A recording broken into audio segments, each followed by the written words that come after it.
ಅಲ್ಲಿ ಸುಮಾರು 20 kg reduce ಮಾಡ್ಕೊಂಡಿದ್ದಾರೆ ಅಂಡ್ Very ಇಂಚಸ್ good. ಅಲ್ಲೂ ತುಂಬಾನೇ ರೆಡ್ಯೂಸ್ ಆಗಿದೆ. ಪೀರಿಯಡ್ ಆಗ್ತಿರ್ಲಿಲ್ಲ ಸರ್, ಆಗ್ತಿದ್ದೀನಿ. ಮತ್ತೆ ಫ್ಯಾಟಿ ಲಿವರ್ ಇತ್ತು ಸರ್, ಅದು ಫುಲ್ ಕಡಿಮೆ ಆಗಿದೆ ಸರ್. ಎಷ್ಟಿದ್ರಿ ಅವಾಗ weight loss ಜರ್ನಿ ಸ್ಟಾರ್ಟ್ ಮಾಡಿದಾಗ? 82.5 ಸರ್. ಇವಾಗ ಎಷ್ಟಿದ್ದೀರಾ? ಇವಾಗ 62 ಸರ್. ವಾವ್, ಎಷ್ಟ್ ದಿನ ಆಯ್ತು ನೀವು ಸ್ಟಾರ್ಟ್ ಮಾಡಿ ಎಲ್ಲ ಮಾಡ್ತಾ? 5 ಮಂತ್ಸ್ ಆತ ಬಂತು ಸರ್. ಕಷ್ಟ ಅಂತ ಏನಾದ್ರು- ಏನಿಲ್ಲ ಸರ್, ಡಯಟ್ ಮಾಡ್ಕೊಂಡು ಎಕ್ಸರ್ಸೈಸ್ ಮಾಡ್ಕೊಂಡ್ರೆ ಚೆನ್ನಾಗಿರುತ್ತೆ ಸರ್. ಅವ್ರಿಗೆ PCOD ಕೂಡ ಇತ್ತು. ಇವಾಗ ಆಲ್ಮೋಸ್ಟ್ 4 years ಇಂದ ಪೀರಿಯಡ್ಸ್ ಇರ್ಲಿಲ್ಲ ಅವ್ರದ್ದು. ಸೊ ಪ್ರೋಗ್ರಾಮಿಗೆ ಜಾಯಿನ್ ಆದ್ಮೇಲೆನೆ ಅವ್ರದ್ದು ಪೀರಿಯಡ್ಸ್ ಬಂದಿತ್ತು. ರೆಗ್ಯುಲರ್ ಆಗ್ತಿದೆ ಇವಾಗ. ಎವ್ರಿ ಮಂತ್ ಅವ್ರಿಗೆ ಪೀರಿಯಡ್ಸ್ ರೆಗ್ಯುಲರ್ ಆಗಿದೆ. ಈಗ ಏನ್ ಕಲ್ತಿದೀರಾ ಅದನ್ನ ಮುಂದುವರ್ಸ್ಕೊಂಡ್ ಹೋಗ್ಬೇಕು, ಬಿಡಕ್ ಹೋಗ್ಬೇಡಿ.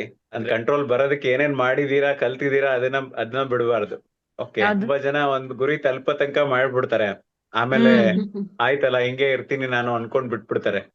ಅಂದ್ರೆ ಆತರ ಕಂಟ್ರೋಲ್ ತಪ್ಪಕ್ ಹೋಗ್ಬೇಡಿ. ಯಾರಾದ್ರೂ ಈಗ ಬರೇ ನಾನು ವೆಯ್ಟ್ ಲಾಸ್ಗೋಸ್ಕರ ಮಾಡ್ತಿದ್ದೀನಿ ಅಂದ್ರೆ ಓಕೆ, ನೀವು ಆರೋಗ್ಯಕ್ಕೋಸ್ಕರನೂ ಮಾಡ್ತಿದ್ದೀರಲ್ವಾ? ಸೊ ಹೌದು ಸರ್. ಅದೆಲ್ಲ ಸರಿ ಆಗಿದೆ ಅಂದ್ರೆ ಎಲ್ಲ ಕಂಟ್ರೋಲ್ ಬಂದಿದೆ ಅಂದ್ಮೇಲೆ ಮತ್ತೆ ಅದನ್ನ ದಾರಿ ತಪ್ಪಕ್ ಬಿಡಬಾರ್ದು ಅಂತ ಅಷ್ಟೇ. ಇಲ್ಲ ಸರ್, ನಿದ್ದೆ ಬರ್ತಿರ್ಲಿಲ್ಲ ಸರ್ ನಾನು ಫಸ್ಟ್. ಈಗ ಮಲ್ಕೊಂಡಿದ ತಕ್ಷಣ ಹಂಗೆ ನಿದ್ದೆ ಮಾಡ್ತೀನಿ ಸರ್. ತುಂಬಾನೇ ಹೆಲ್ಪ್ ಆಯ್ತು ಸರ್ ನನ್ಗೆ ಈ ಡಯಟ್ ಇಂದ.